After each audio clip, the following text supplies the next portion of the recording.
Warning. The following podcast contains two morons talking about sophisticated subject matter, like news and hoo-has.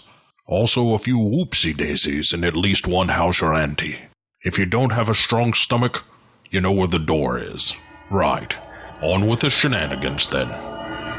The podcast which you are about to hear is an account of the tragedy which befell two washed-up losers. In particular, Cort PSyOps and his immature co-host, Matt. It was all the more tragic in that they were uncultured morons. But had they lived very, very full lives, they could not have expected, nor would they have wished to see as much of the mad and macabre as they were to see each week. For them, an idiotic podcast show became a nightmare. The events of each week were to lead to the discovery of one of the most bizarre crimes in the annals of American history, cinemapsyopscort, with Cort and Matt.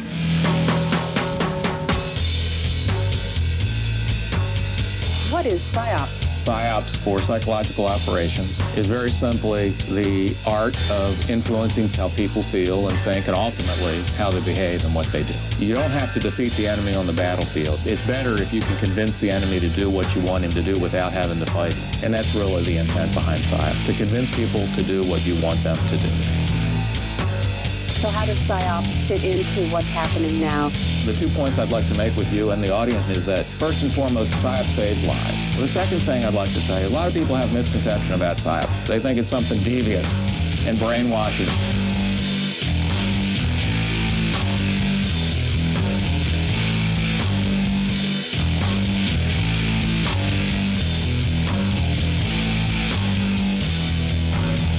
You say you don't know exactly what's going on right now, but we do know that there are some PSyOps going on, right? Ma'am, I don't know. Cinemapsyopscort. And I believe with all of my heart that it is a contributing factor to our juvenile delinquency of today. Why I believe that is because I know how it feels. I know what it does to you. Cinemapsyopscort. They think it's something devious and brainwashing. Hello and welcome to the 266th episode of CinemaPsyOps. That is 266 straight, consecutive, bi-curious, all mixed up, and we don't know what we're going to do about it weeks of CinemaPsyOps. I'm your host, Cort. You should recognize the name. Now you have the voice to it, and the name Matt has its own voice, and here it is. Hey, this is the Matt voice. So, what I want to know is if we get to 666 episodes, Yeah. Is that just going to be like another show?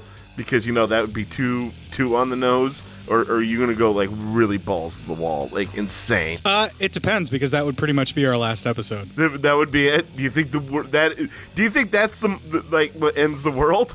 No, if we make it to 600 episodes, I'll be ready to quit anyway, but I know me. Yeah. We hit 600. As soon as we hit 666, Yeah, I'll do just that, and then that's it. We'll stop. Then we'll be done? Yeah, that'll be fucking it. And we won't even announce we're going to be done. You're going to cut this part out of the show right now? No, and I'm gonna leave it in, because nothing I say is really binding on the show anyway. I can change my mind at any fucking point I want. That's true. It's not like we're signing a contract with these people. You can do whatever you want. It's not like this is some deal with the fucking weird devil or something. Yeah, and spoiler alert, we're ending the show at 300. At 300? Oh, shit. 40 left. All right. Did I hear 275? 275. Sold! So, 280, 280, 280, 280. I gotta watch. I'm having trouble breathing tonight. Ugh, fuck. Uh-oh. You all right? Well, other than the fact that my wife tried to light my house on fire, I'm fine. Oh, really? Yeah, it wasn't intentional. Oh, well, I mean, I would assume so. Yeah. Your wife is a lovely lady. It doesn't seem like the type who would just go, you know what? Fuck this joint. I'm out, and just light a place ablaze. You know what I mean? Right. She just got home, like, right before we're ready to record. And so we could have dinner together. We set up a quick meal. And she went to turn on a burner to heat up some water for rice, so she turned it on full blast. The problem is she's got a really nasty habit of setting stuff to be stored on the burners on the stove that you shouldn't be putting there. One of the things that she put there was a big old plastic tray for different sweet treat brownies and a bunch of other nice stuff like that. Uh-oh. So that's the burner that she turned up full blast, sitting on top of this like really thin, flimsy, shitty plastic tray that is filled with all of these various sugary treats that she she has with a lid and all of that. You know, it was a gift someone gave her, like a bunch of these like cheesecake bites or something like that. And she had that sitting on the stove, and that's the burner that she turned on because she was in a hurry and she wasn't really paying attention to what she was doing. Anybody could fucking do that.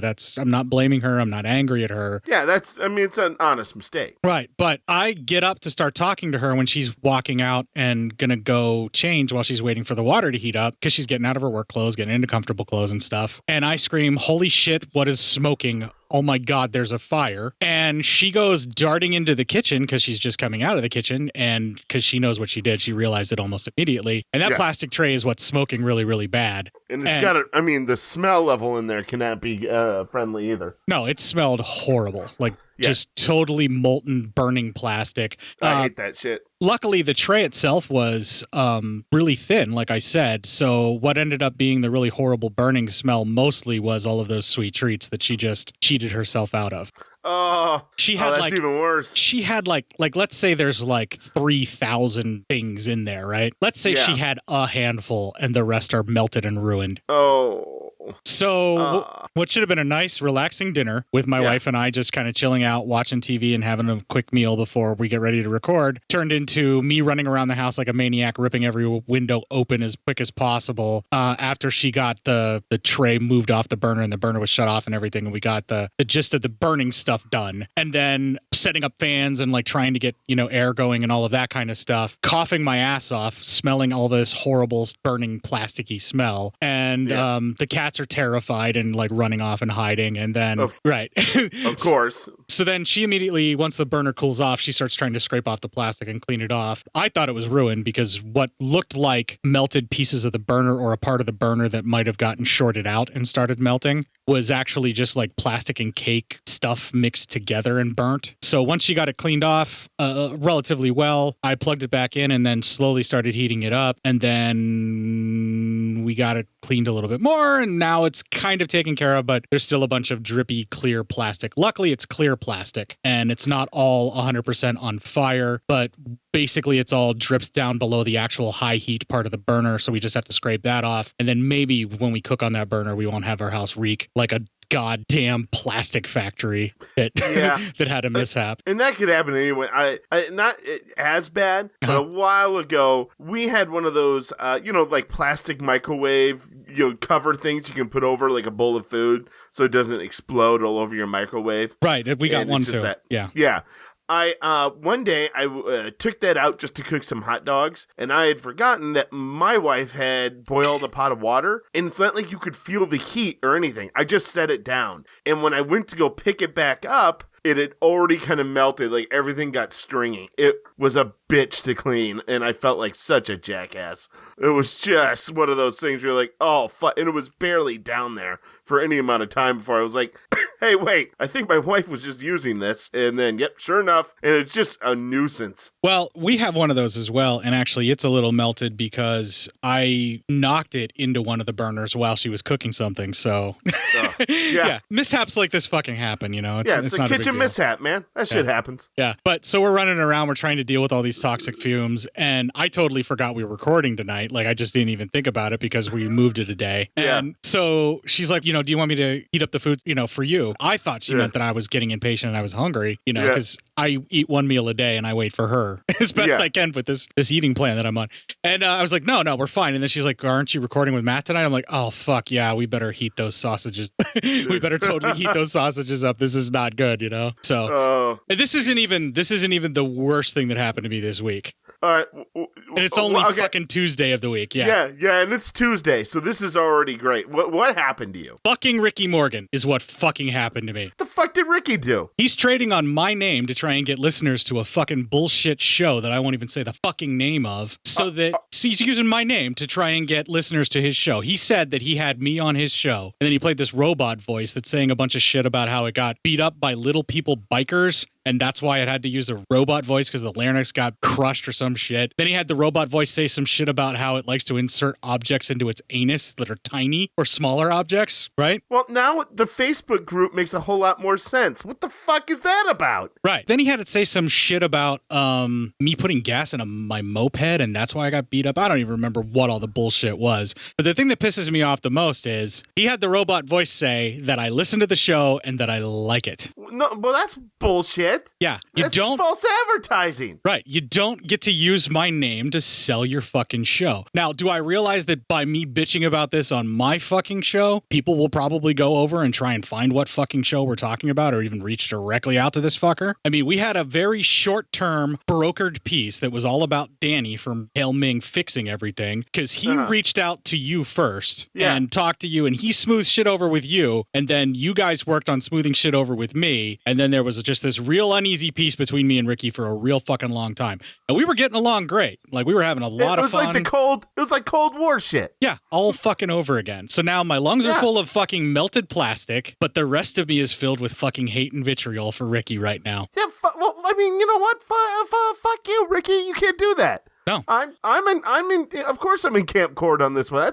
That's fucked up. You can't just use someone's name like that shit. Right. Now, having said that, Anthony Michael Hall now fully endorses Cinema Psyops. Of course he does. I have always known that he loved this show. It's unbelievable how much he loves this show. And if anybody calls us out on that, they're just fucking jealous. Well, the reason that he loves the show so much is because it's from one of the greatest roles that he's ever produced, which was in The Dead Zone. He was like amazing as Johnny Smith in that TV show. Yeah. Not a really amazing TV show, but at the time it was quite groundbreaking and really, really good. And he was the pinnacle of that show. He was so amazing. So, of course, our mutual love of that show that made us friends and then eventually made this show happen, of course he's going to go ahead and endorse Cinema Psyops and say what a wonderful show it is. Of course Anthony Michael Hall is endorsing Cinema Psyops. It would be insane if he wasn't. Yeah, it would be completely nuts of us to just keep name-dropping people like Anthony Michael Hall, who absolutely love this fucking podcast. We are all aware that Anthony Michael Hall loves Cinema Psyops. We all know that. I think we've driven our point home enough now. Let's just take the fucking break. All right. Look, folks, I know things are tough all over right now, but the Legion GoFundMe thing, in order for us to be doing the giving contributions, which we are very open about what happens whenever those contributions are given up and helped out, but our funds have dried up for that. And unless someone donates to the Legion GoFundMe, we can't really do any more good work in the name of the network with that fund. Now, that's totally fine if no one can afford to or doesn't want to or what have you, but I'm going to keep playing the promo, and if you are donating to it, let me know. I want to hear it. This is Bo from LegionPodcasts.com. Hey, it's been a crazy time, and when the world gets nuts, we're happy to offer some old-fashioned podcast entertainment. But for some folks, getting a laugh out of a show isn't really helping these days. People who depend on tips in their bartending jobs or have been put on furlough with no pay till the worst of this coronavirus threat has passed. That's a tough spot. That's why we set up a GoFundMe for members of our community, a sort of grand scale take a penny, leave a penny. For people like myself, for whom the recent disruptions haven't kicked us out of work, well, we can drop a few of those extra pennies in the GoFundMe jar. For those who are directly affected by recent events and find themselves looking for money to pay the electric bill or keep the water on, well, how about you give me a shout at B-O, at legionpodcasts.com. Let me know the situation and what you need, and we'll do our best to make life a little easier. And you can find links to the GoFundMe on the front page of legionpodcasts.com, on our Facebook group page, or on Twitter at Legion Podcasts, where it's the pinned tweet. For those of you who are able, thanks in advance for chipping in. And members of our community who need a hand, hey, here we are. Remember, stay safe, stay healthy, and we're all going to get through this together. Legion isn't just a name, it's who we are. Thanks for listening to all the shows here on Legion Podcasts, and we'll talk to you soon.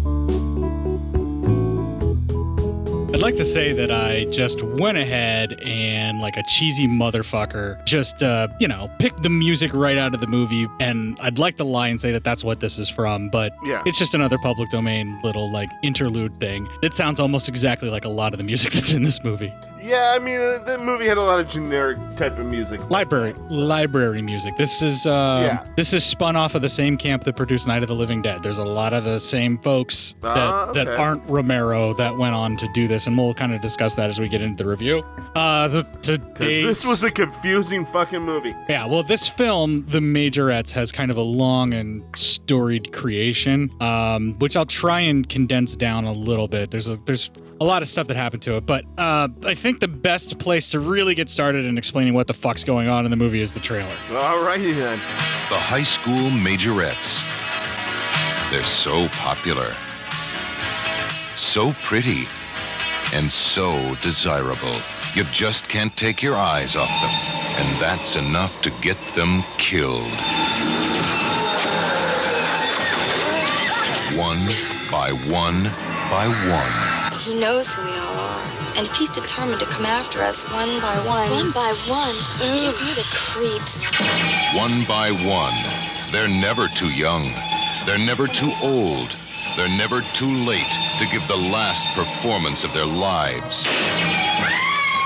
Leave it to the co-author of The Night of the Living Dead to take the Majorettes apart. So, the co-author of Night of the Living Dead, do you know who that is, Matt? I have no idea who that is. John Russo. All right, so one went from Night of the Living Dead to Dawn of the Dead, and the other one from Night of the Living Dead to the Majorettes. Not directly to the Majorettes. Oh. There was a bunch of other stuff that ended up happening, but John Russo co-wrote the script for Night of the Living Dead with George A. Romero. Now, we've talked about they split their separate ways. One of them got Of the Dead for their titles. The other one got Of the Living Dead. Oh, yeah, because then Russo does Return of the Living Dead. Exactly. Russo wrote the script for Return of the Living Dead, and I think he was going to end up directing it at some point, but a bunch of stuff happened in turnover. Ended up with Dan O'Bannon and William Stout, and we've already talked about that movie. Everybody knows about all that stuff. Yes. There's a bunch of other like movies and projects and things like that, but there's a good portion of the people from Night of the Living Dead that are also in the movie, and I don't know if you recognized any of them, but they are there. Oh, interesting. I probably didn't. I'm very interested, though, now to talk about it. All right, then, the Majorettes.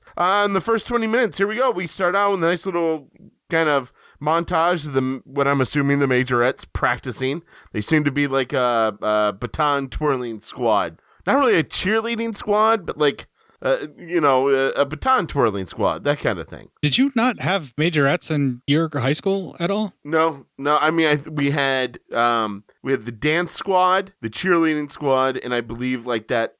I know it's another squad, but it's like a baton squad because they all did shit with the batons and shit. That's the Majorettes. That's the Majorettes? Okay. Yeah, Majorettes are the baton twirling and dancing and performing parts, and they usually end up doing the parades, and they're like an extension of the marching bands, usually. Yeah, I think ours, at least when I was in my high school, I think they just merged that with the marching band and didn't give it another separate name because I believe we just had marching band, dance squad, and then the cheer squad, and I think that was it. Okay. So it's more. I think Majorettes and stuff like that was more definitely around this time frame in the 80s is when it was popular. Like I remember when I was a kid, one of my babysitters was a Majorette. Yeah, we didn't call them Majorettes, but when I was a kid and my sister was in high school, I remember she was friends with people who did that. Yeah. So, and it wasn't called Majorettes. I think it was literally called Baton Squad. But there you go. So I knew of it. Anyway, during all this, we see a nerd kid's taking some photos. One of the girls seems to be kind of flirting with him. And a creepy janitor is just sort of watching. And he's being real fucking sus. He's being real fucking sus, Cort. Sus as a fuck. What is it with fucking janitors in high schools and being all creepy at fucking teenage girls? And being all suspect and shit? I don't know, man. You know what? You gotta think, like, in the 80s, like, there's just normal janitors just doing their fucking job. job. I'm like, fucking thanks, movies. You're really fucking me over here. I'm just trying to be a normal guy and go to work every day. There's a few janitors in horror films and stuff like that with schools that are not creeps and they're actually good guys, but everybody thinks they're fucking creeps. Yeah, everyone thinks they're a creep, and then like at the very end, they're like, no, I'm trying to help you all, and then they usually get murdered for their efforts. Yeah, and then there's this film where it's a very serious moral gray area on whether or not the guy actually is a creep. I'm going to say right now, film, the things this janitor does later on make him absolutely a creep. Oh, he's a fucking creep. He's sus and he's a creep. Yeah. Let's move on. We spent way too much time on this fucking character.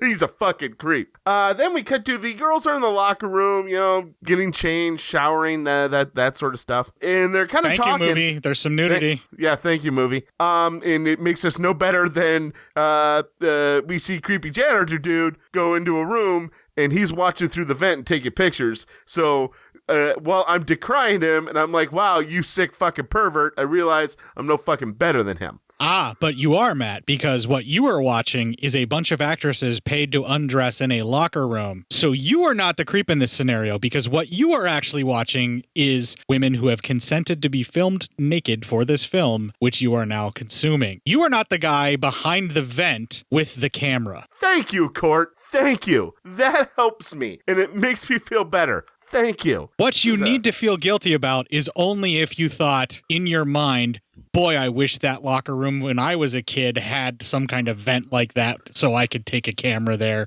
That's when you cross the line and it's wrong. That's when you're like, then you're a real piece of shit. Yeah. No, that's fucking gross. Anyway, as they're talking, they talk about like the nerd kid, and one of the girls is like, no, he's cute. And then they talk about creepy fucking janitor dude.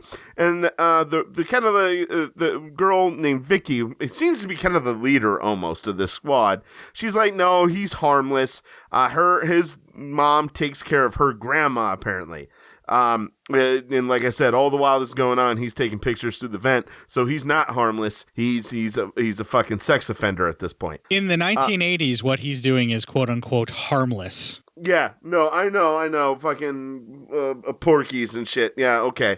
Listen, this is also the same time in which a nerd wears a mask pretending to be somebody else and pretty much rapes a girl, so fuck that. Yes, all of your 80s movies that say that some of these sexual exploits are harmless fun are in fact encouraging sexual assault. Yes, big time.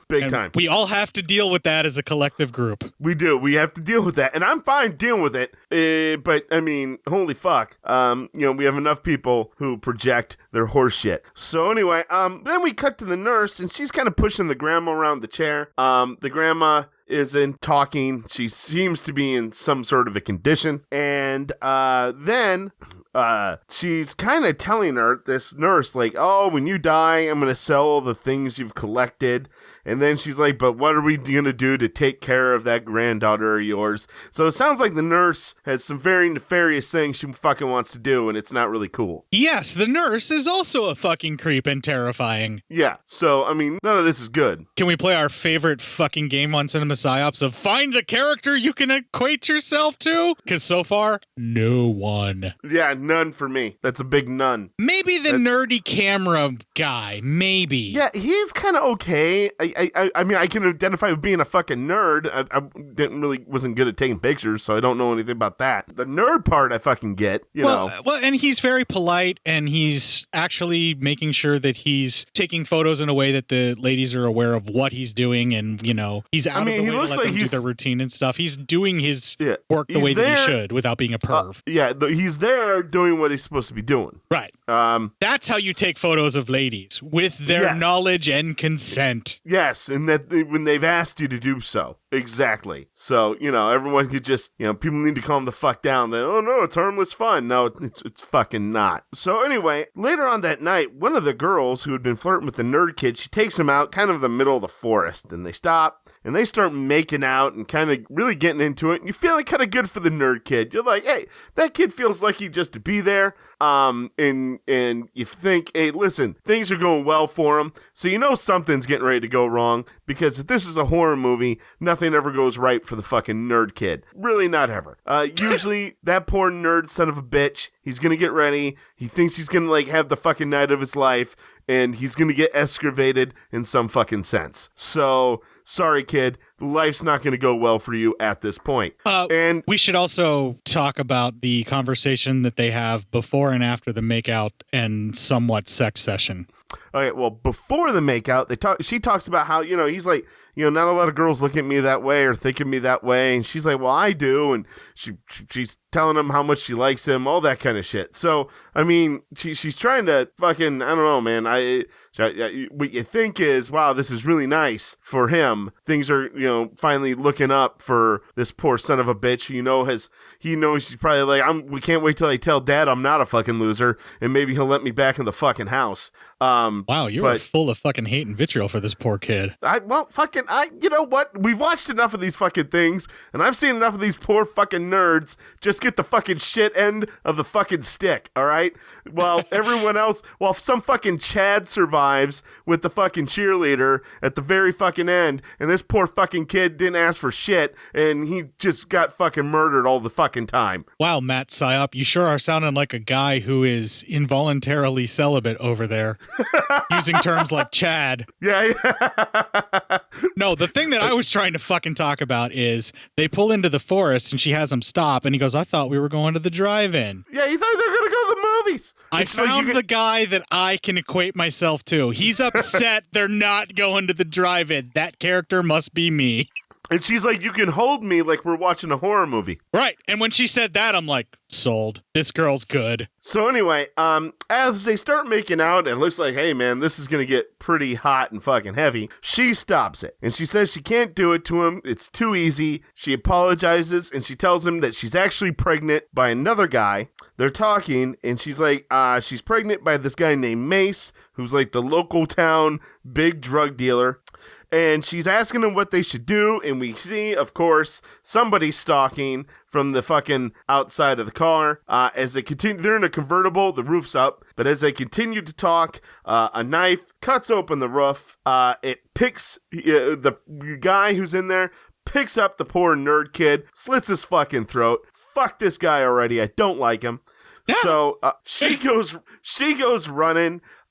She gets like cut, but she goes running into the forest. But the killer finds her, slits her throat, and then bathes her in the water. She's fucking dead. There's some flashes too of like baptisms. And it fades in and out into a baptism that we actually eventually fade into, seeing a young lady getting baptized, and these people are all singing in the very cultish way they fucking do.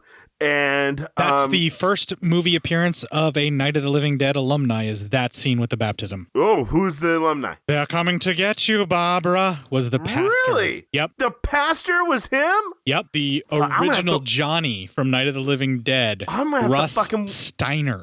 That's fucking I'm gonna have to watch this again. I never thought I'd say that about this movie, but I'm gonna have to fucking watch it again now. Yeah. Little more bit of information. You remember when we covered Night of the Living Dead, how I kept crushing on Judy and the actress that plays her and all of that? Yeah. In real life, she ended up married to Russ Striner, who is the preacher in this. Yeah. I don't know how long that they were together or not, but that's one of the things that I saw in one of the interviews. John Russo or somebody was talking about that. John Russo is the writer. Now we have Julie in Night of the Living Dead ended up marrying Johnny from Night of the Living Dead. Yes. Well, there you go. I mean, hey, shit. I mean, they weren't even in these scenes together. How'd they even fucking meet? I mean, they were on the set. He's one of the producers. Okay. So he had other work besides just playing Johnny. Yeah. Russell Striner is actually one of the main folks in the Latent Image, or was one of the main folks in the Latent Image. It was like Russell Striner, the Eastmans, and John Russo with George Romero. They were all doing commercials and cutting stuff like that and doing industrial films and all of that. It's Judith Ridley is the woman that he was married to. Oh, nice. So I didn't know any of that. So here's a funny story. Just this weekend, my wife and I were laying in bed. She turned on Night of the Living Dead, and we watched it. And I laughed with her, and I go, how is it, who knows if that guy who played Johnny, because I didn't know any info about him, ever worked as an actor again? I go, but he has maybe one of the most famous lines in cinema. Everyone knows that line. They're coming to get you, Barbara. Well, everyone knows that fucking line. Right. And Russell Striner was actually in There's Always Vanilla. When we talked about that, I don't think I remember that they got married for a while. They're not together anymore, but they actually were married for a short time, or for a while. Let's just say they had a marriage that lasted for a little while. They were a couple. Right. And when we covered There's Always Vanilla, Judith Ridley was actually the main actress in that, and that's where I was really crushing on her, was in that film. Oh, okay. To the point where I'm almost as creepy as the fucking janitor of the high school here.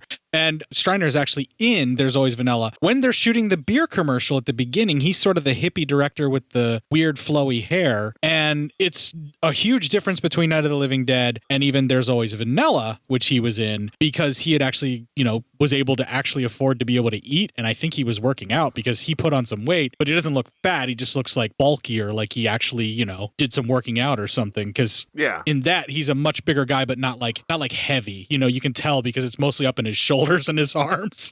Jesus. Well, hey, good for him. Yeah. But anyway, that's our first alumnus, and I can't fucking help it. Anytime that's Romero adjacent, I'm going to go off. You know me. Oh, of course. Yeah. Fuck. I mean, and it's just great because I want to go off because me and my wife were just talking about that guy this weekend. So it's fucking amazing. Yeah. Well, there you go. You now know that he did at least 2 other roles. And then also he had they're all Romero and Russo adjacent, though. And also he had a bigger part than just being an actor. Right. He also was one of the producers, and he's one of the Image 10 folks as well. There you go.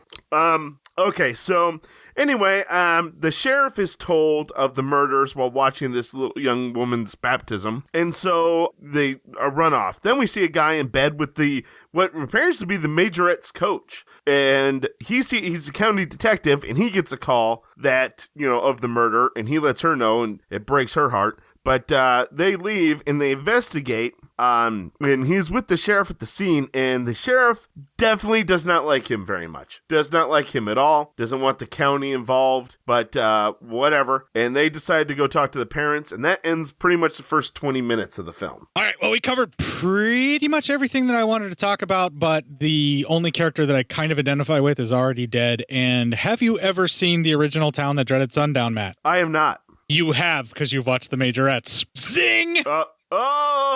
So that's what this is about. I've always heard of the Town That Dreaded Sundown, but I've never seen it, but apparently I now have.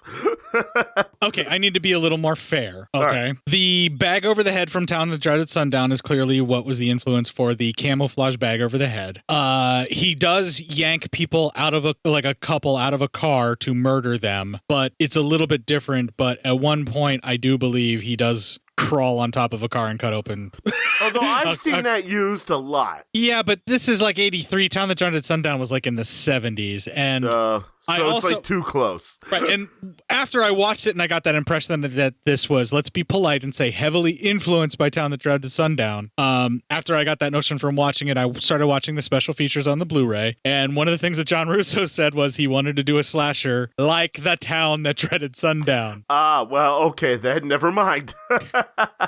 Right. I'm not saying it's a fucking ripoff. I'm just saying that it's close enough, but everybody has borrowed at some point, either directly or indirectly, from Town That Dreaded Sundown, because it's kind of the first one of its kind of nature. The first slasher type. Yeah, it's like a proto slasher, kind of like how most people will say that it's Black Christmas, or they'll start to point into all these other films. Like Town That Dreaded Sundown, the original one, is one of the ones that people point out and say is a proto slasher. It is based on actual events, so it's kind of like the first serial killer biopic too. Nice. Well, there you go. So anyway, to start the next 20 minutes, we start with a football practice, and star QB Jeff Holloway he's having some issues concentrating.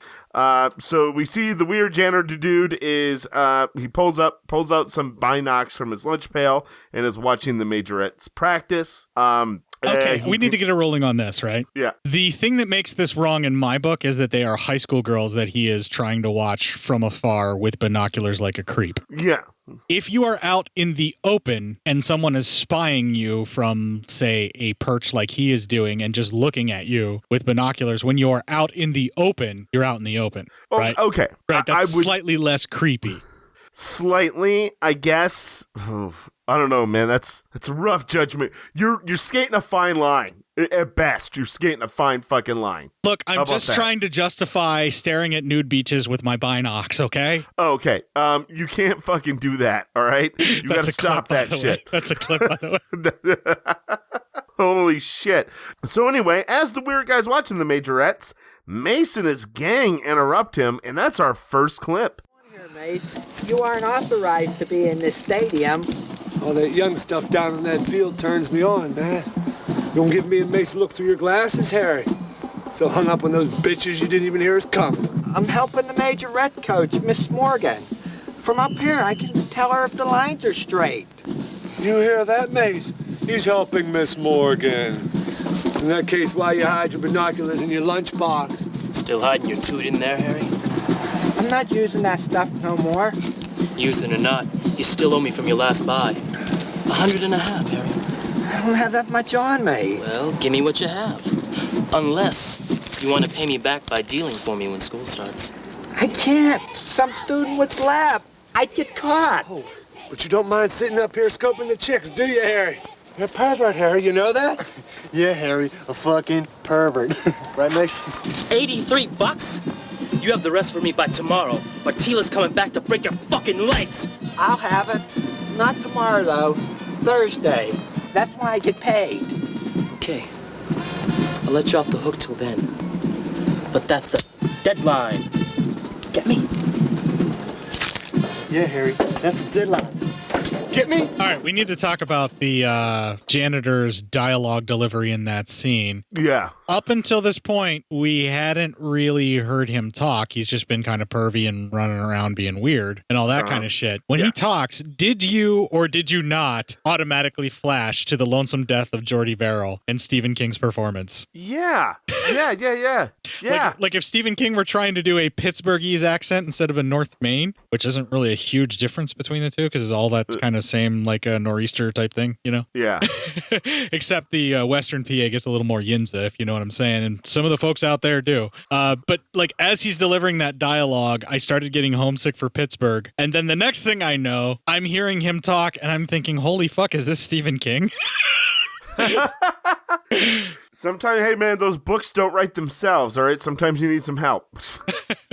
Well, he was in Night Riders, and he did pretty much the same performance as what this janitor just did here. So there you go. Yeah. So anyway, we talk about the one guy who's wearing a Confederate flag on his vest and a Confederate soldier's hat, and the only thing he does is look right. I mean, he keeps going, right, Mace? Right? Huh, Mace? Right, Mace? Like, it reminded me the fucking... the little yappy dog. Chihuahua that hangs around with Spike and bounces around. Yes, yeah. Right, Spike? Yeah. Right? Hey, Spike? Right, Spike?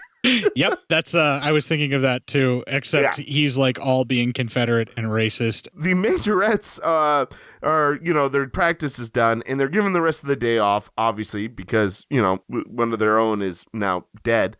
However, Vicky, another girl, and our quarterback, Jeff, they actually head into town. And those three talk, and that's our next clip. How was your practice today, Jeff? Not so hard. I don't know, I guess I'm just not in shape yet. You're kidding. Worked out with weights all summer, Jeff. You're stronger than any of the other guys on the team. I don't know. Something's not right. I guess it's my head, but something's not in the right place. He always says that you're not in shape yet, you haven't worked out enough, and then you get into one of the big games and you throw a couple of touchdowns. Hey, my birthday's only a week and a half away. And in 2 weeks, school starts. Yeah. It won't seem right going back to classes without Nicole. How old are you going to be, 17, huh? No, 18. Remember? I'm a year older than you seniors. Yeah. Well, I repeated that year when my father was transferred to Germany. Do you miss your mother and father a lot? Yeah, I really do. I still have nightmares about the car accident. I see the flames and the crash, even though I wasn't there when it happened. If it wasn't for my grandmother, I'd be an orphan. And she had that stroke last year. Why are so many bad things happening to us? Like Tommy and Nicole. I know I'm gonna have nightmares, you guys. I always have nightmares when bad things like this happen. Oh, Judy, we gotta keep it out of our minds. Really, we do. We have to think of pleasant things, no matter what. Come on. Helga says I can have a big birthday party. I might even invite you two if you're nice to me. I want to tell you guys why I couldn't keep my mind on football practice, okay? I think I know something about Nicole. Something that maybe I should tell the police. You serious? Yeah. I saw her at the drive-in with Mace Jackson, and that was 2 weeks ago. She was crying. It looked like he might even beat her up. She would have gone out with Mace Jackson. Well, she was with him. Do you remember that night we went to see the 3 horror flicks, Judy? Yeah? Okay, I was going to the concession stand, and I almost bumped into Nicole as she's getting out of the back of Mace's van. You should have seen him. He was screaming at her, and she was crying. There were tears streaming down her face. I guess the reason I didn't say anything to anybody about it was I figured, hey, if she wants to date is her own business, right? I'm not going to start rumors around school. Yeah, but Mace Jackson, God, everybody knows he's the biggest dope dealer in the school. It's probably worse than that. Nicole? Yep. And don't you think it's strange that she was even out with that Tommy kid, too? I mean, come on. He was a wimp, and Mace is so wild. I just don't understand it. It's like Nicole was bouncing from one extreme to another. Jeff, you have to tell the police what you saw. It might not make any difference to us, but then on the other hand... I know, Vicky, you're right. Vicky, I have to tell somebody. I can't keep this inside of me for all this time. Jeff, you better be careful, because if Mace Jackson finds out that you're the one that told on him, he's going to come after you. You don't have to worry about me, Jim. All right. So the director of the film, Bill Heinzman, does that name ring a bell to you? No. Bill Heinzman, the #1 zombie, who also has a permanent place on the tattoo right above my elbow. He's right on there. That's that zombie. And that is Bill Heinzman. Ever ghoul we've seen in the Romero-verse. What he's referred to by the fans is the #1 zombie, which... Yeah. I think he always took it as that he was the best zombie, but I think it was just that he was the first zombie. You know what? He's the best to me.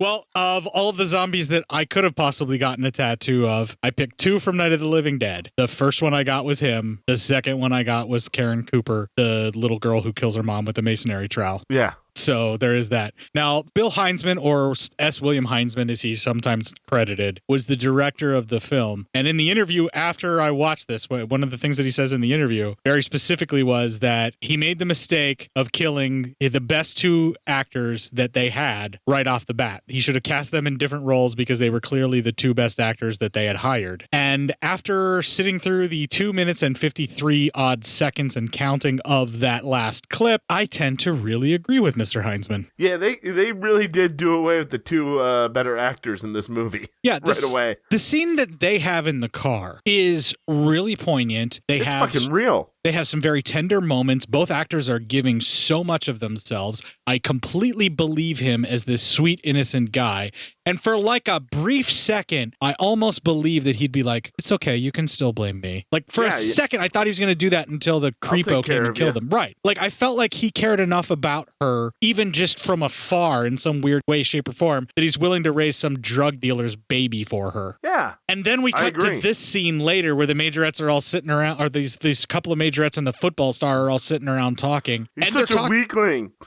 They're talking. See my problem? They're talking in such a straightforward tone about such serious things. This guy is supposed to be torn up inside, and yet he's talking as though I am torn up inside. I have no idea how much longer I can keep this inside of me. Hey guys, I'm really scared and nervous about this. I don't know what I should do.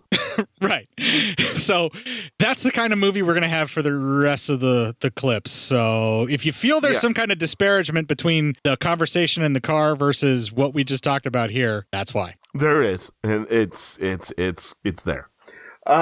So anyway, so then, we then cut to 2 girls are walking home and they're agreeing pretty much they're scared of what's going on and they've agreed that they're pretty much going to walk back and forth to practice together just to stay safe. And they're lucky that they live close to each other. One of the girls' parents is going to be out for the night, and she invites her friend to come over to go swimming. So as the girl goes into her house, she looks like she's getting ready. She's like calling out for her mom. She feels like someone's there. And then, of course, her mom jump scares her, but she leaves. So the girl gets changed. Is that a thank you movie? I believe that's a thank you movie. Yeah, it's a good enough thank you movie. But we see that the killer is watching her. Before she hops in the pool, she gets a call from her friend. And right before she gets the call, she's like testing the water and you see the killer in the house. Yep. But then she gets a call, so she goes in, answers it, friend her on her way. So then she starts swimming and the killer stalks her, grabs her, slashes her a few times, then raises her head up, slits her throat. The cops are now on the scene, and that is our next clip. What can you tell us, Dr. Gibson? It's going to be tough getting an accurate estimate on time of death because she was in a heated swimming pool.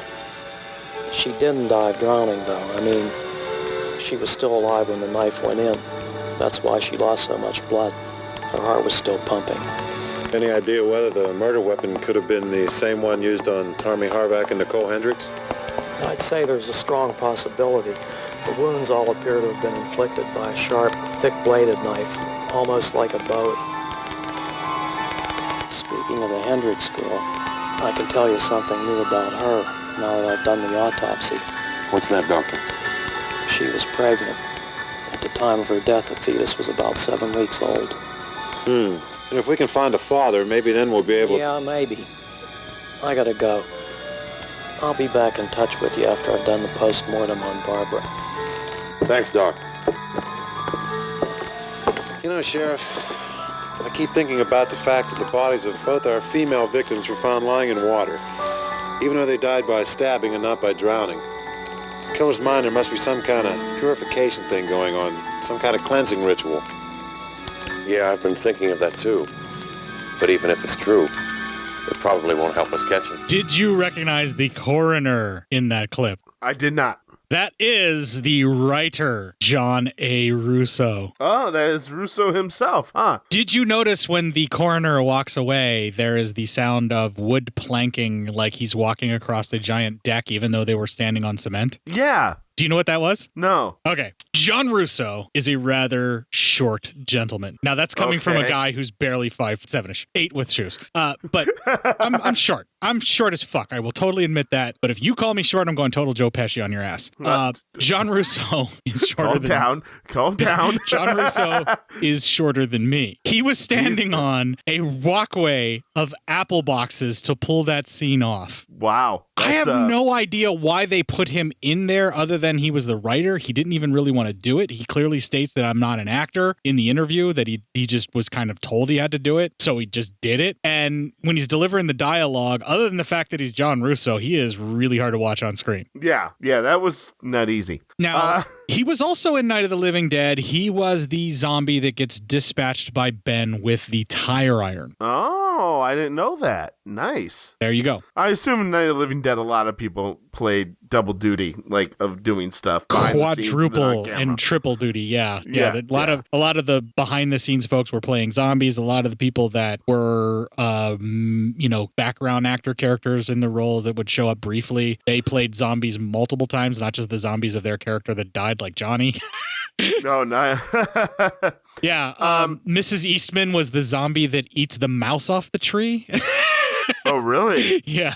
So nice. there's a lot of people being reused in those kind of shots. But I just wanted to point out that we've already gotten 2 alumni and we're not even 40 minutes in because we haven't hit your second 20-minute marker. Yeah, exactly. Well, we're about to. At the end of this 20 minutes, Jeff and Judy watch the body gets pulled out, and Jeff has to tell the cops, so he goes to a cop to let him know, and that completes that 20 minutes. All right, so they know that the lady was pregnant when she was out there trying to neck, and this is a plan that I feel like many a young man may have gotten suckered into in this day and age when they would have realized, hey, this girl's trying to trap me to raise someone else's baby because she can trust me. All right, so we start the new 20 here. And we actually cut to a strip club with Mace and the gang, and that is our next clip. Back among the living, Mace. Didn't think the cops were gonna let you out of the can, man. They had to, Teal. Margaret swore I was with her when the murders went down. I can't believe the pigs would harass a decent law-abiding citizen. What they want to haul you in for? That asshole Jeff Holloway told the cops he saw me beating up on Nicole at the drive-in. I was Mace's alibi. Shut up, Margaret. Speak when you're spoken to. Holloway, football player. Yeah, I'd have break his throwing arm for him. My goodness. I told you to shut the hell up! Missed your big chance, Mace. What? You had Nicole knocked up, man. Should have settled down and got married. Now you'll probably never mend your hateful ways. Very funny. You shirked your responsibility, man. You could have brought that kid up fine on dealing drugs. You could have sent him to school on a drug scholarship. Look, now how did I know that kid was even mine, huh? Nicole could have been balling the whole football team for all I know. How do you know I was the only one making it with her just because I was the first one to score? How much do the cops know? There's 2 of them working on the case. Sheriff Braden and a county detective, a lieutenant named Martell. They tried to nail my ass to a tree. Well, the autopsy showed that she was pregnant, all right, but they can't prove who the father was. Or if I killed her, why would I kill that other majorette? Marcel tried to use that incident at the drive-in to scare a confession out of me, as if I'm that stupid. Margaret's my alibi. As long as he says she was with me, cops are shit out of luck. Unless I change my story.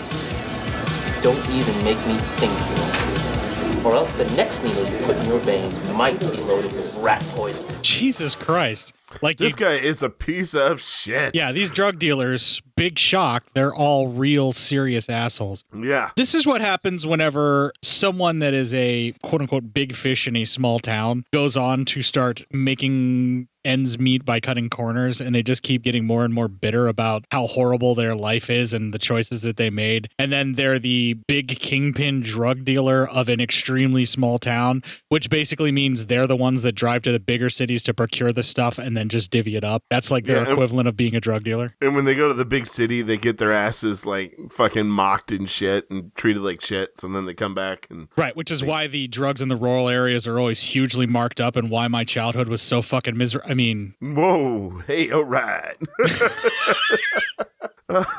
So stupid. All right. So anyway, one gang member brings out an old 6-shooter that his grandfather used to use in the Confederacy, right? Or his great grandfather. Sorry. And they say they're going to shoot Jeff with it. So then we cut to Vicky's house, and she's talking with the nurse, expressing concern about her grandma, saying that she looks horrified lately. The nurse says she's read all the stories, so that it's her fault. She accidentally read the stories about the murderers to her grandmother, and maybe she feels that might happen to her. And the son gives this weird, evil smile. So you start to get the idea that they're going to be really fucked up. Yeah, I think that they are planning on murdering the family of this grandma here and trying to take over the house and own everything. Yeah, money, everything. Probably everything will be left to them if they do this. And I'm suspecting that she is also committing elder abuse, and that's why grandma looks terrified all the time. Oh, of course. I mean, well, you hear the way she talks to her. She probably talks to her like that all the time. We know the grandma has had a stroke, can't speak. So the grandma hears all this and is cognate. She just can't speak and probably can't write. She seems too, done up. So, she probably like, holy fuck, how do I warn my granddaughter, who I fucking care about, that this lady's a fucking psycho? We cut to the county detective talks to the priests about baptism and what they entail, because now he's starting to get an idea that this killer has a MO. That's the same priest from the flashback, so that's our Russ Striner, right? Yeah, so they're coming to get you, Barbara. Right. So anyway, Judy and Jeff, they get into an argument later on about how she doesn't believe in his football dreams and doesn't want him to go to a Big Ten school and wants him to stay at a local community college because she thinks that if he goes to school, she's going to lose him. Some really kind of fucking really toxic shit Judy's throwing at Jeff here. It's kind of fucked up. But at the same time, what Judy is saying to Jeff is also partially true. He's not going to make it into the NFL. He needs to stop banking on that and put his head a little closer to the ground for his dreams. That's fine, but if he can get a scholarship to a Big Ten school, that can get him something of an education that's really fucking makes it probably easier for him than just being a white middle American male to be able to go out and get a fucking great job. Right. I mean, even easier than just being a white male. She is concerned that she's going to lose him once he goes to college and realizes that there are better looking women than his high school. Yeah, she's not really caring about his future. She's caring about losing the relationship. That's why it's toxic as fuck. She's trying to lock that tongue down because I imagine that he's a giver in bed. He must be. This guy must just diamond level fucking. I mean, no, I don't think it's that. I think that he's the only one on the team that will go down on a woman until his chin looks like a glazed donut. Maybe. That could be. He seems like a giver. Right. He does. He seems like a real concerned and caring person because he found out someone was in a fight with a drug dealer and he can't live with himself to not tell anybody about it. Clearly he cares about people. I agree, but she's being toxic as fuck. No, she's AF. Yeah. I mean, pretty much like all women, according to Matt, they are trying to destroy a man's life. That's fucked up. Hold on a second here. Why'd you have to put it like that? That's not all. This woman right here is trying to convince a guy guy to sacrifice an opportunity to go to a really good school so she doesn't lose her relationship to him. That's fucking toxic as fuck. Right. As Matt said, all women are out to just ruin their man's life. I'm really starting to have a problem with you right now. Let's just move on then. All right. Anyway, she goes in to take a shower because it is just done with practice. And thank you, movie. And the weird dude, he goes in, watches, and he's taking pictures from his little vent area. Well, the killer's also there. And Judy thinks Jeff's in the locker room. She asks around. The killer pops out and cuts her, then takes her in and kills her by slitting her throat. And then his mask comes off in the struggling process because we see his head, we don't see his face. But the weird guy's watching, and then the killer showers her like the baptism. Then we get to Vicky's leaving. She runs into Jeff in the parking lot, and Jeff's like, well, she should have been out by now, Judy. So they go looking for Judy in the locker room, and as they go looking through it, they find her dead body and all the blood. And that ends 20 minutes. So there we go. Okay, so the janitor, as far as we know, he's definitely witnessed the murder. We know the janitor has to have seen the murderer. Yeah. Or at least he got a photo. He might have a picture of the murderer. But he doesn't. I don't think he saw himself, but he has a picture that he still has yet to develop. And he's a messed up dude, and so is his mom, so who knows how any of that is going to go. Well, you and I, because we've watched the whole of the movie, but at this point, no one knows. Yeah. If they haven't seen it. Just fucking play along, asshole. God damn it. So we go to the next 20 minutes, and the sheriff shows up to Vicky's house. The nurse says she has evidence that she has to show him. She takes him into her son's his development room, and he's looking at the pics, and he sees the pics of the killer, and it's the sheriff himself. He starts choking her out, but he gets knocked out by her son. They tie him up, and then they talk to him in our final clip. All these years you were the strict, God-fearing police officer, pious and righteous. Huh? But underneath, your passions were simmering, weren't they? Sluts, teasers, flaunting their bodies. They had to be purified.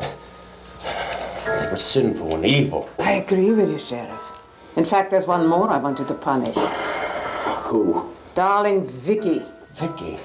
Why? She's sinful. She must be purified. Right after she turns 18. 8 days from now. You better tell him why, Mama, so he don't blow it by going after her before the deadline. Deadline? What deadline? There's a good reason why I mentioned Vicky's 18th birthday, Sheriff. Her parents set up a trust fund for her of $500,000. It does not become hers until she turns 18. But it is an irrevocable trust. All that money reverts to the state if she dies before that.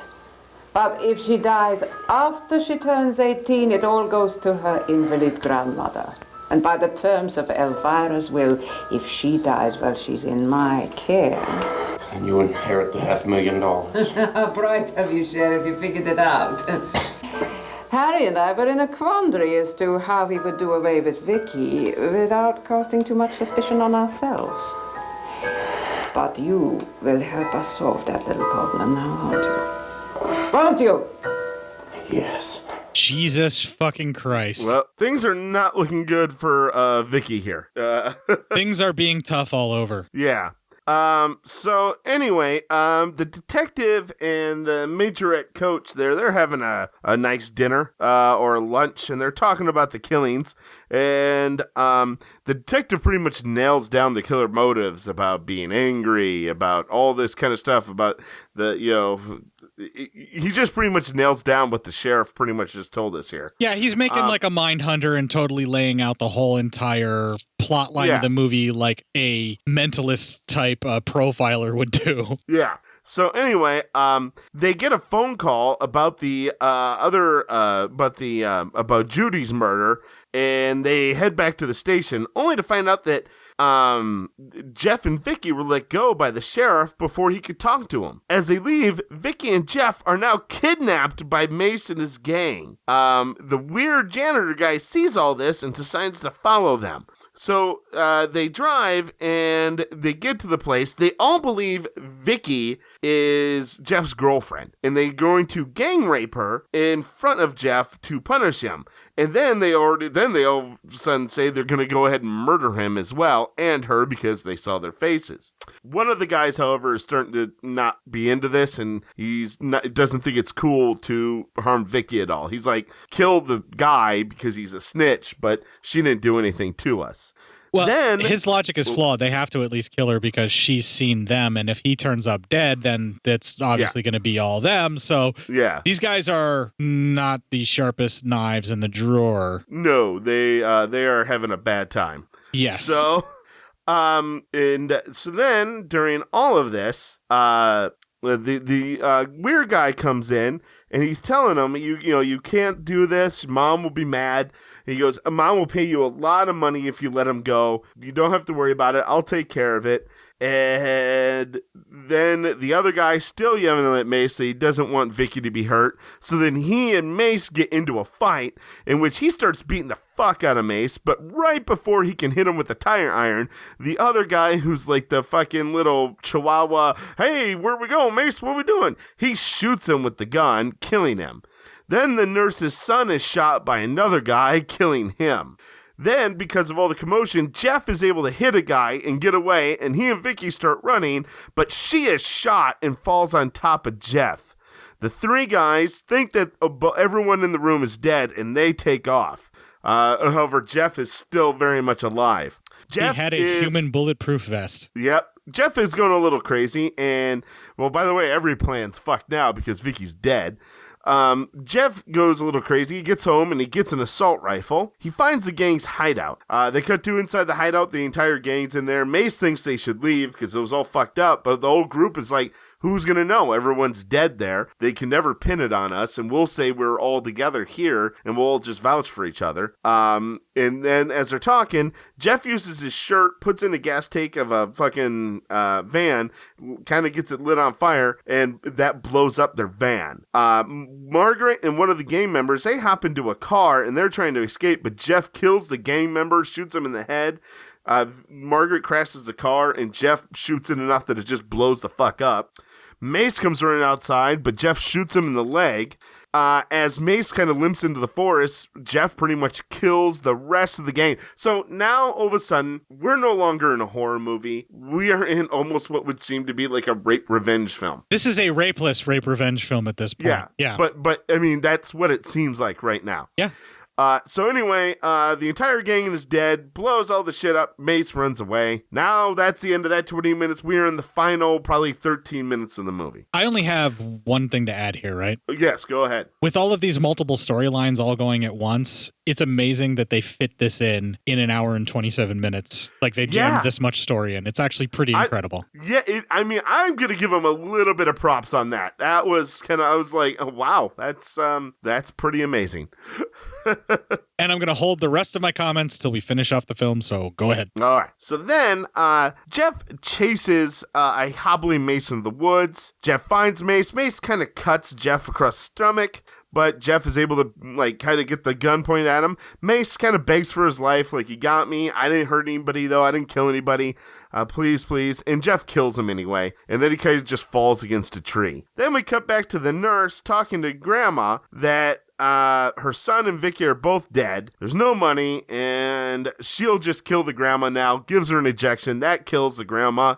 She says, she starts talking about how she's going to get like $100,000 and some through some, something she's going to get.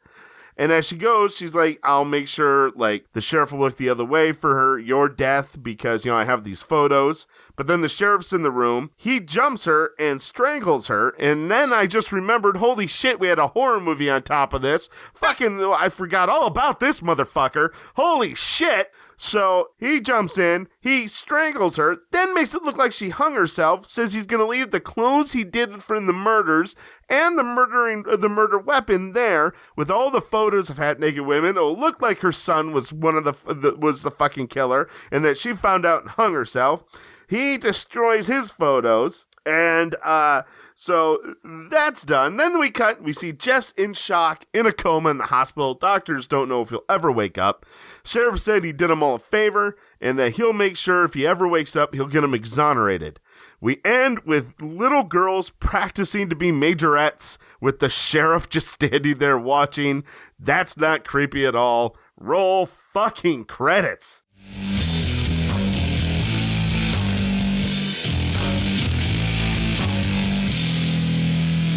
All right. Holy fuck. The script is actually pretty decent as far as the story following it along. It works. There's multiple threads that we didn't even realize were being set up. And if you go back and watch it again, which I don't necessarily recommend because it is really slow of a film for all of this shit that's happening, it feels a lot longer than an hour and 27 minutes. It's a bit dated, but it's an ultra fucking low budget movie from like the mid 80s. I mean, like major low budget. I think this was made for like 10 grand. Yeah. And okay. Let me say, were the actors great? No. The story was interesting, and I will fucking fully admit, when I got back to the original story about the sheriff, I was like, holy fuck, I totally forgot about this asshole with Jeff being old fucking Rambo man and fucking killing everybody. I totally forgot about the fucking murdering sheriff. Holy shit. The thing that's really great about this is the fact that it goes full on crazy grindhouse exploitation for you because it just starts throwing a bunch of elements at the screen. It merges the Town That Dreaded Sundown with a mini rape revenge movie with also an intrigue in a rural area of gangs causing violence and holding people hostage and trying to cover up any reason why their leader would possibly be the murderer. It's just bouncing around everywhere. The director, Bill Heinzman, also had an appearance as one of the sergeants, I think, or something like that. I can't remember what scene he was in, and we didn't get a clip that had his voice in there that I could recognize and say, but he pops up as one of the sergeants. Bill Heinzman does. That's the number one zombie. So be on the lookout for him as one of the cops, but he's not the sheriff. He's just another background actor. He may have even been in the same scene with John Russo. I just can't remember off the top of my head because I watched it 2 days ago. Okay. I mean, yeah. Yeah. The story that John Russo wrote for this, apparently he wrote a script first, then he adapted the screenplay that he wrote into a book. Then that book got readapted into a screenplay that became this movie. So all the weird, disjointed, I don't know what the fuck is going on parts of the story, I'm going to credit for the fact that it started life as a screenplay, then got turned into a novel, then got turned into a screenplay adaptation of said novel. So it's like that grapevine thing where like I say one thing to you and by the time it gets to the end of the folks, at the end of the row, like me saying something along the lines of, hey, we're going to eat dinner at 6 turns into Cort's going to go pick up sticks. Hey, what I mean? We're going to eat dinner at 6. Cort bought crack for everybody and he murdered an entire orphanage for it. So yeah, I get it. I get that game. Wow, that grapevine really got dark fast. Yeah, it did. Yeah. Most of my games of telephone didn't go really well. Apparently. There's a lot of stuff to really nitpick and get really kind of down and talk shit about this film. But given the severely low budget, it's actually shot pretty fucking well. They captured the film that they captured it on. It actually still looks pretty decent. This is the Shriek Show Blu-ray that we watched. So, however they ended up doing the scans for it or whatever, even if they did scans, who knows? But whatever the master is for this, it actually looks pretty decent. I mean, I've seen 10 grand films that have been put together much more shittily than this. What it basically is there's an experienced film crew that has been doing stuff for a very long time, making industrial films and TV show commercials and stuff like that. They made Night of the Living Dead, which was also made on an ultra low budget. Some of them went on to bigger and better careers, and some of them kept toiling in the ultra independent, which is like John Russo, Bill Heinzman, and this crew. They ended up working together and they made a couple of movies together over time. I don't know if this is Bill Heinzman's first directorial debut for motion pictures or not, but it sure feels like it. Like I said, and I just said it, was that I thought, okay, like I said, is the acting superb? No, not at all. But I actually found myself enjoying the story. I obviously enjoyed the fucking swerve in the middle there where we got this fucking action sequence out of a slasher flick. It went from slasher flick to fucking grindhouse fucking revenge flick, and then it went right back to grim ending, like no happy ending for anyone fucking flick with little girls who are going to be the new future victims of this fucking sheriff. Fucking amazing. I mean, I thought the story was actually done really well. I fucking, yeah. I mean, there's serious flaws in it, but the framework of what they're trying to achieve, you can really appreciate the technique. And I gotta say, this would be ripe for a short form streaming series, multiple episodes. You don't know who the killer is, but the killer starts showing up. Do it like kind of a little more cheesy, like kind of a Scream Queens thing, where you're winking and you're nodding to the slasher films of the 80s a little bit. I get you. But you mean like a miniseries, like American Horror Story? Like have their little mini-series sort of type like thing? This could be like a season of American Horror Story, or just a one-off, like one-season show arc. That's it. But yeah, I totally get what you mean, though. For Netflix because streaming. It seems like those things where you can have fucking episodes that don't like feel like they fit in with the rest of the season, but fucking add to it. Right. Yeah, I totally get that. And all of these various tendrils of story that we have going on here, with like the irrevocable trust that's about to be stolen by the local evil nurse ratchet drug dealer lady, because somehow she works with the drug guys too. Like somehow she's mixed in with them. Like I guess she's the actual true leader of their gang. Her pervert son, like the exploits of the stuff that her son's doing, the stuff with the sheriff could be fleshed out more. We could even delve into the past of what's going on with the preacher and all of these multiple baptisms, what makes this community like so ultra religious, what's going on with the sheriff and the pastor. They have this sort of weird thing going on, so maybe that's where the sexual issues come from the sheriff as the killer. And you just kind of like really flesh this, like you could really expand this out, and it could actually be really good. It wouldn't be any worse than what Netflix did with Hemlock Grove, their adaptations that they did. I'm sorry if people love Hemlock Grove, but that was cornball as shit. I watched every fucking season of it, but it was cornball as shit. Like if you do it just that level of cornball as shit, I think you could make a really good series that has some more adult themes to it, but still could appeal to like a younger audience. Now, obviously, nobody's going to know what Majorettes are now, nor did they really know what they were then. You do cheerleaders. I mean, you do cheerleaders. Right. You need to switch it out to something else, but the rest of the storyline, all of the different stuff that's going on in this small town is pretty much what they could develop. And now that I'm saying it out loud, holy fuck, that was pretty much the Psycho series. Yeah. Well, hey, real quick, something I totally forgot to bring up, and I just remembered that the county detective, did it also remind you of Cody Albaline from the from the very first? Did he look just like him? I thought it was the same guy at first. It's not him, but yeah, it's enough like him. I'm just saying it looked just like him. I had this really weird, sort of nostalgic, sort of homesick feeling the whole time I'm watching this, because the school that I went to, the school colors were pretty much the same school colors as the Majorettes. Oh.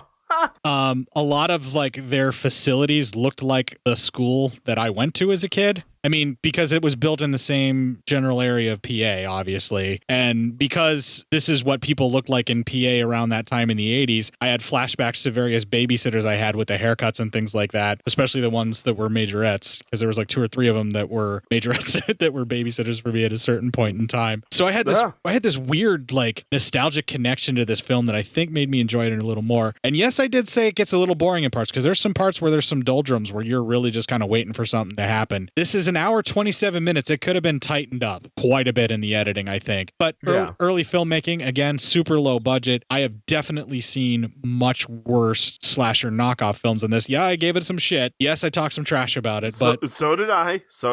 But I mean, I think we all did, but I think if you are a fan of the Romero camp that, did Night of the Living Dead, and you want to find out more about what they did with John Russo and everything like that, Majorettes is definitely worth your time checking out. There's plenty of moments in it that are definitely enjoyable, and even though we've talked our way through it, I don't think we've completely spoiled it, because there's still plenty of little bits and pieces to kind of check out here and there. So there's that, and that's all I got to say about it. Yeah, I mean, pretty much I think I've said my piece. All right, why don't we take the break then? We will play the Corrupted Youth promo. We'll have a little bit of music. When we come back, we'll do some PSYOP news. Taste colors beyond any known spectrum as phonic euphoria cascades into your consciousness. Observe the laws of physics no longer applying to an existence that confines. Space and time will unravel and reform to a screaming new dawn, bursting with infinite possibility. It's as easy as listening to the Corrupted Youth podcast, where the father-son duo of Dan and Brennan explore the latest blockbusters, classic genre films, and the schlockiest of Golden Age VHS rental store flicks. in spoiler-heavy fashion. Corrupted Youth Podcast is available on Podbean, Apple Podcasts, Spotify, Google Play, and more. Take a break from reality, unlock your infinite cosmic potential, and become a dongle.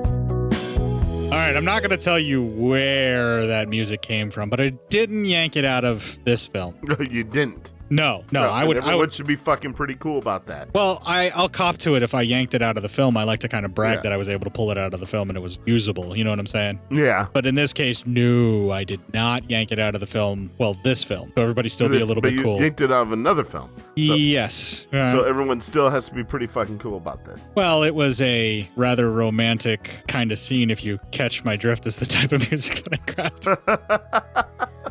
Oh, that sounds fucking weird. I don't know, man. You're cryptic. You're cryptic as fuck tonight.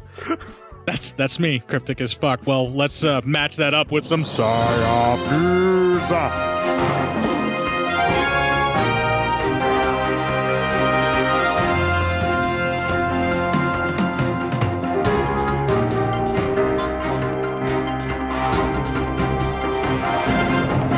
All right, this comes from you, Cort. Yay, I posted something usable. Yeah. Transsexual Satanist anarchist is GOP sheriff nominee in New Hampshire. Pray to God, that's what assholes do. Oh, man. I feel like I'm going to die and there is like a God. And when I go to the gates, that's the first thing that's going to get played. I'm going to be like, all right, yeah, okay. Hey, fuckers, religion's bullshit. God's not real. God doesn't see when you do anal. Okay. At least they'll be like, well, there was more context to it than that because, you know, they'll know. So we're going to be pushing the Christian agenda right down your fucking throat. Stop proselytizing and read the fucking news. But the first one's definitely going to get me into trouble. All right, so Keene, New Hampshire's first trans anarchist satanic candidate for county sheriff, says she's not getting a lot of support from the Republican Party. I have the most confused erection right now. I love that. Okay. Tell her to be shocked, by the way. Does it say how she got into the primary? Because that needs to be important. Like that's important. I'm going to go through the article. Yeah, let's do that. I'm a cunt. Vagina smells like dead body. America is a bunch of cunts. All right. So she says that she cannot understand. She cannot imagine that they're happy about this. DeMezzo, who is running as a Republican with the campaign slogan, "Fuck the Police," said Friday she hasn't had any help or support from the county or state GOP. To hell with the police. I'm going to stockpile all my guns because cops don't help you. All cops are bumbling dummies. DeMezzo won the Republican nomination for Cheshire County Sheriff Tuesday night, running unopposed in the primary. That's how. She was picked to be Republican. That's what's awesome. She didn't get picked. The GOP didn't want anything to do with it, but because they didn't run anybody, she just ran as a Republican. And since she ran unopposed, she got to become the candidate. That's fucking brilliant. I think that's so brilliant. That's fucking awesome. So, anyway, let's see here. She'll now square off with popular incumbent Democrat Eli Rivera, who is running for his 5th term. Marilyn Houston, Cheshire County GOP chair, congratulated her on her victory. Houston consistently referred to DeMezzo as quote-unquote he during the interview, despite the candidate identifying as a female. Drop the humongous balls. What a piece of shit that they did that. Yeah, that's fucked up. Quote, he did very well with the primary, and that was wonderful. unquote, Houston said. DiMaio, who comes from the Free Keene group of libertarian activists that produced Nobody, a gubernatorial candidate who changed his name from Rich Paul to Nobody. She also hosts an internet show where she is referred to as, quote, unquote. Free Keene started as an offshoot of the Free State Project of Libertarians. I spilled pee all over the place, but I cleaned it up. I don't know what they got a problem with. Because they're libertarian. Yeah. But the Free State Project has since distanced itself from Free Keene. Houston said DiMaio only ran as a Republican because of problems getting libertarian candidates on the ballot. Houston said DiMaio never showed up to the GOP meetings and candidate events, even though she was invited.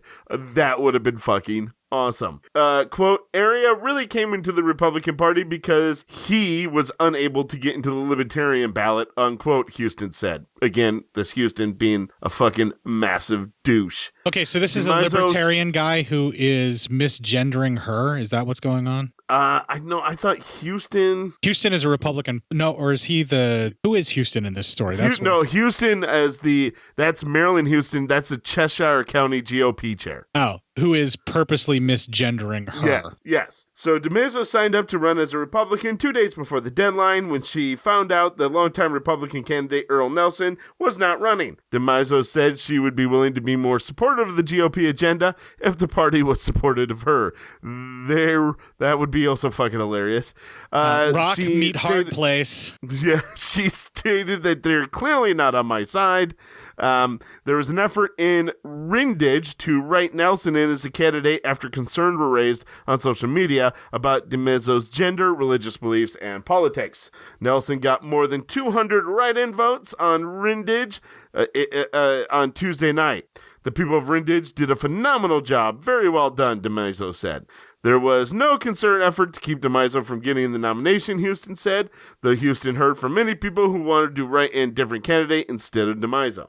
I love that she was able to do this even with all of these people like trying to conspire against her and get literally anybody besides her. Yeah, because of their trans panic fear of having a GOP trans sheriff who's running on a platform of fuck the police. And also she's a Satanist. So I mean, add that in there. She's a satanic. That freaks she's a them out. Self-professed satanic anarchist. Yeah. Yeah. I guess that's just part of the whole political scene, Houston said. Houston said DiMaio is welcome to be part of the GOP, but some people may have disagreed with her positions. If you look at their social media and their political statements, they really do not fall in line with the Republican message, Houston said. DiMaio says the GOP in Cheshire County has only itself to blame for her candidacy. She ran in 2018 as a libertarian and got around 3% of the vote. Quote, I shouldn't have won this freaking primary. I should have gotten crushed, DiMaio said. DiMaio wants to end the prosecution of drug crimes, sex work, illegal immigration, and anything else that she says does not have an actual victim. She said in a lot of ways she's to the left of Rivera. I'm more liberal than he is, DiMaio said. There's a ton of things people get fined for, arrested for, that don't actually have any victims. New Hampshire's RNC committee man, Chris Agger, declined to comment. So we do have a follow-up to this, though. You do? Yeah, there is a follow-up to this. I don't know if it was the evening of this article being posted or shortly after the primary ended for her to get the GOP nomination, but her car was vandalized. Somebody spray painted a giant dick on the side of her car while it was parked out front of her home. What a bunch of fucking assholes. Here's the funny thing, though. She took it in stride, has video because she has not one, but 2 surveillance cameras on the front of her house. So she caught them doing it on video. Although when she was questioned about that, she said something along the lines of she doubts that the sheriff will do anything to help her, making that sheriff obligated to try and help her because she's A, running against him, and B, a trans woman. So she can start to cry all sorts of fouls and use this politically as more weaponry to maybe she can take become down the her sheriff. Right. So and then the sheriff will fucking do something about that. Right. So Here's something that's going on in my head, right? I'm thinking of like a Walking Tall situation, and she's like my new Buford Pusser. Yeah, right? Yeah. Right, she's gonna come in and she's gonna clean up this town and she's gonna get rid of the bullshit, and then it's gonna become like this weird, like sort of libertarian utopia that she wants to do. And I don't agree with everything having to do with libertarian philosophy. A lot of the personal freedom things I get along with, but like getting rid of the whole regulation because they feel like you should be able to make anything out of rats if you feel like it, and the market will regulate itself. That's a bunch of horseshit I just don't agree with. Yeah, exactly. There's a lot of libertarian stuff that's horseshit. So yeah. Right. So if that's going to be her philosophy, like I can deal with a libertarian running for sheriff who wants to dismantle the police. Like the social issues that particular platform that she's running on, I can get behind. Like the stuff that she said there specifically that she wants to do for how she wants to administer her office were she to be elected, I'm totally down with that. Also, I don't see how you can be an anarchist and a libertarian all at once. But you really can't. You can't. I believe so. I guess so. But like, you also can't run the anarchy. Well, she can't run anarchy. You can't either. No, you can't. It's not anarchy if you're running it. All right, we're going to be arguing about this forever, and we all know that you're wrong, so I'm going to just end the show. Motherfucker. Going to play the ending Legion promo. We're going to have a little bit more music that I may or may not have stolen out of porn movie to fit with the sound of what's going on in this movie. And when we come back, we'll close out the show. If you enjoyed this show, then make sure you check out the other great shows on the Legion Podcast Network, like Cinema Psyops, Cinema Beef, Devour the Podcast, Duncan and Bo Come Correct, Exploding Heads Horror Movie Podcast, Friday the 13th, Get Slayed, The Helming Power Hour, Hello, This is the Doom Show, Hero Go Show, Kill the Cast, Underwater Kaiju from Outer Space, Jerry Hates Action, Legion After Dark, Mental Health, Obsessive Cinema, Discourse, Pick Six Movies, the podcast by The Cemetery, the podcast on Haunted Hill, the Psychosemantic Podcast, Rick Radio, House of Wax, Dude Looks Like the 80s, Rabbit and Red Radio, the Shadecast, Short Bus Cinema, Two Drink Minimum Commentaries, the VD Clinic, Who Will Survive Horror Podcast, and Witch vs. the Doomsday Clock. With such a wide spread of shows, there is guaranteed to be a niche for you to fall in love with. Horror, politics, movies, books, sex, music, commentaries, health, video games, kaiju, action, news, comedy, and opinions that would most likely get you killed in some parts of the world. We are proud to bring you some of the best podcasting in the world. Check us out at www.legionpodcast.com, iTunes, Spotify, Stitcher, YouTube, and any other dark corner of the internet where podcasts can be found.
All right, I'm going to get stuck in that groove if I'm not careful, man.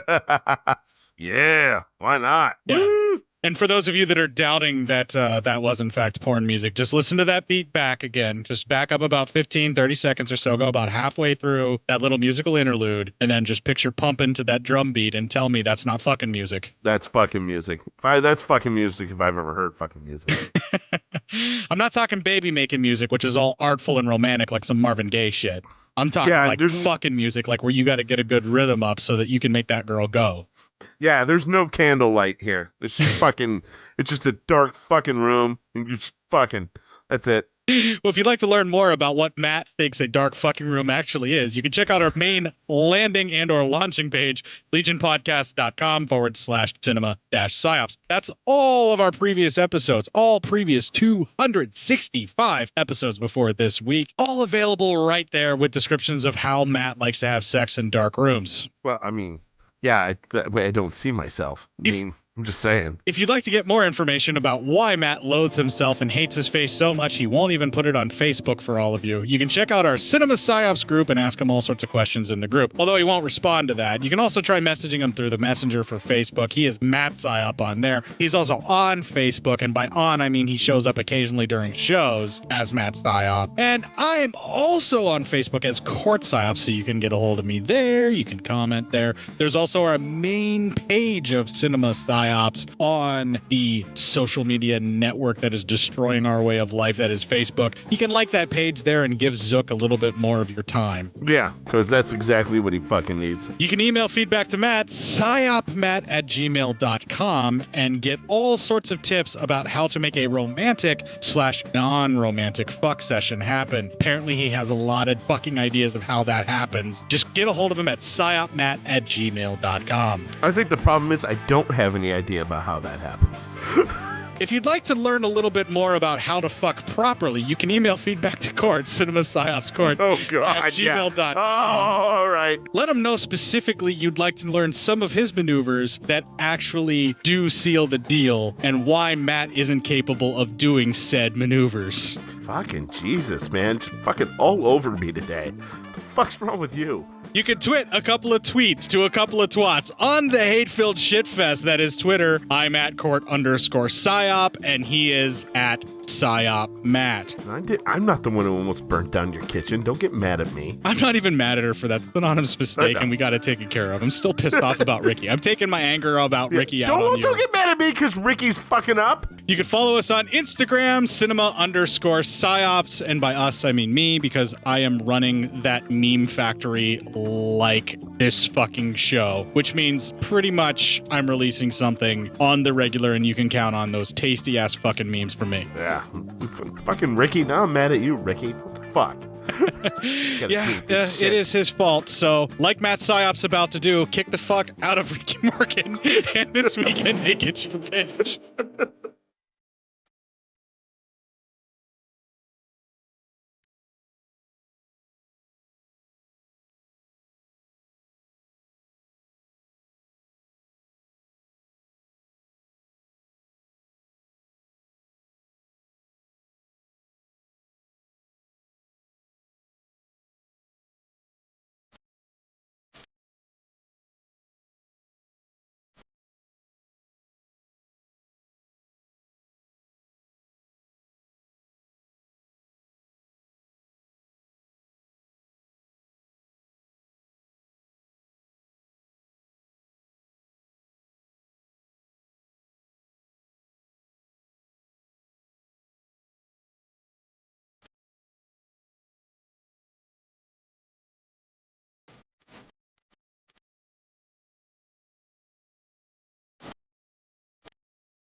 Hello? Hey, you hear me okay? Yep, hear you good. All right.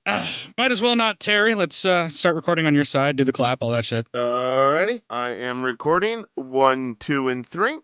If you pray, you're an asshole. What? If you pray, you're an asshole. Nice clip. That's a good one. You hear that okay? Yeah, I heard that perfect. Okay. I thought it was you at first. Okay, then that's exactly what I needed to hear. Pray to God. That's what assholes do. Right. These days. I got some serious shit to air on the show here, so we're gonna get going, okay? Oh, holy shit. All right. We're all set. We're ready to go. Here we go. Yeah. So, sorry, go ahead. No, go ahead. Oh, I was going to start the review, but if you have something else to say, go ahead. Nope, that's what I want you to do. Start the review. Well, if some fucking Chad survives with the fucking cheerleader at the very fucking end, and this poor fucking kid didn't ask for shit, and he just got fucking murdered all the fucking time. Wow, Matt PsyOp, you sure are sounding like a guy who is involuntarily celibate over there, using terms like Chad. Yeah. And it's real funny. When you say what I use the name Chad and stuff, I literally use that because I was thinking of there's an actual I play Friday the 13th video game, and there's literally a preppy character and his name is actually Chad. All right. So that's why I used it. So I'm just trying to justify staring at nude beaches with my binocs, okay? Okay. You can't fucking do that, all right? You gotta stop that shit. That's a clip, by the way. Holy shit. At least you're not like fucking Belushi in Animal House sitting underneath the fucking bleachers. You know staring up under the skirts and stuff. Yeah. Because that was that's bad too. No, I was under the bleachers smoking substances that are only legal in certain states. You weren't aware. You wanted no one above you. You're like, holy shit, just fucking everyone stay away. I was fine with them being above me. I just didn't want anybody coming down and trying to bogart some of my stuff. Yeah, don't be a fucking narc, man. Yeah, that too. Don't narc. Yeah, don't narc. Also, none of that ever happened. Yeah, no, of course not. Well, you wouldn't do anything like that. That's insanity to even speak of. Just How like you dare wouldn't smoke crack outside of church. I would definitely never smoke crack outside of church. Never happened. Never. How dare you? Yeah, you smoke crack in church. No, you said something about crack. Do you have crack? I haven't asked. Sorry. Crack. Move on. Sorry, I almost lost my cool there. Except he's like all being Confederate and racist and lost the war. I really wanted to punch him across the face until he dies from it. So that, I mean, there you go. There's that. How do you punch across someone's face? I want to punch upon his face. Better? Oh, you want to box about his face and ears until he is no longer living. Yes, correct. Yes, until he is shifted from the mortal coil. Oh, you want to stomp him until his entrails are his extrails. Yes. I want his brain to go from the inside to the outside. This is a plan that I feel like many a young man may have gotten suckered into in this day and age when they would have realized, hey, you know, this girl's trying to trap me to raise someone else's baby because she can trust me. Hey, look what happened to Joseph. Wow, that's a long Kong that really fucking turned out.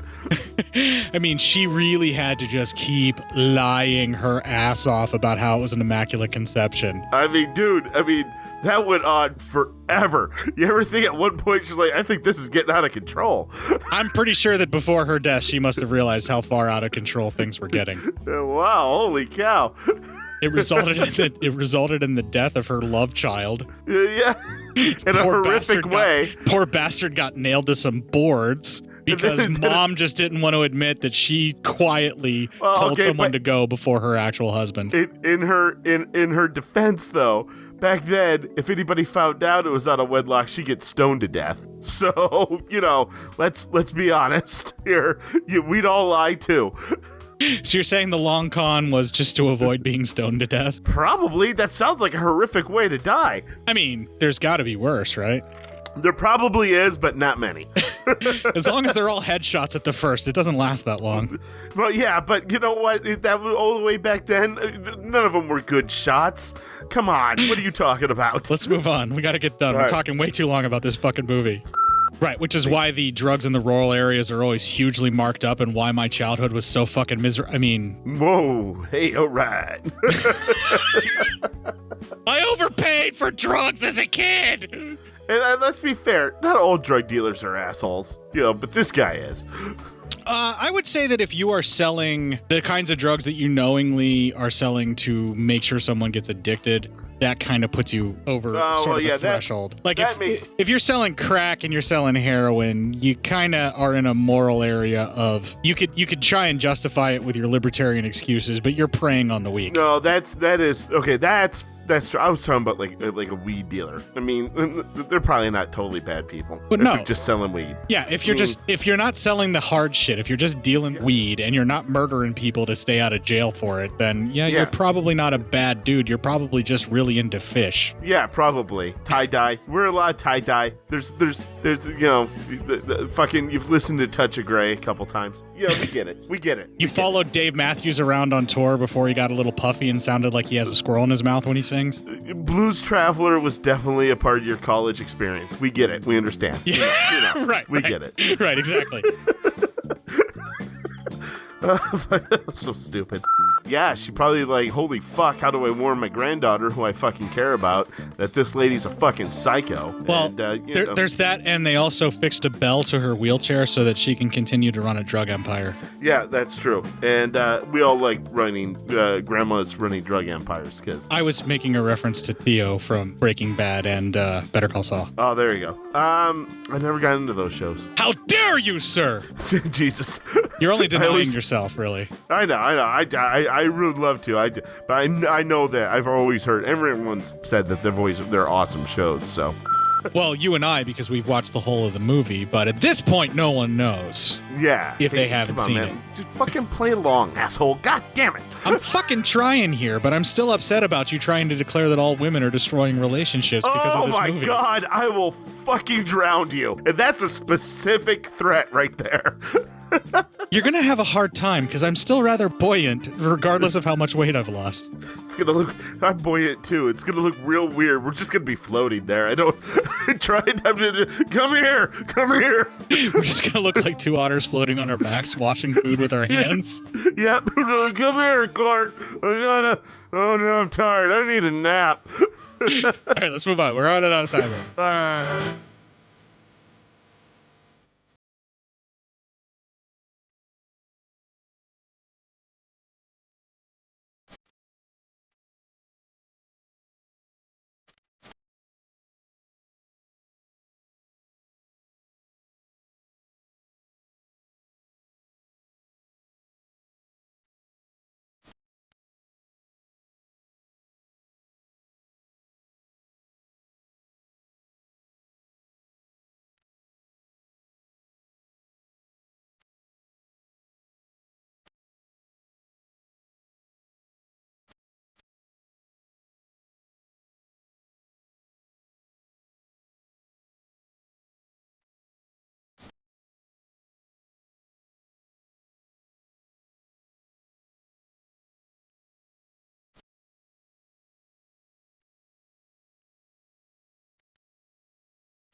It's his fault, so like Matt Psyop's about to do, kick the fuck out of Ricky Morgan and this weekend make it your pitch.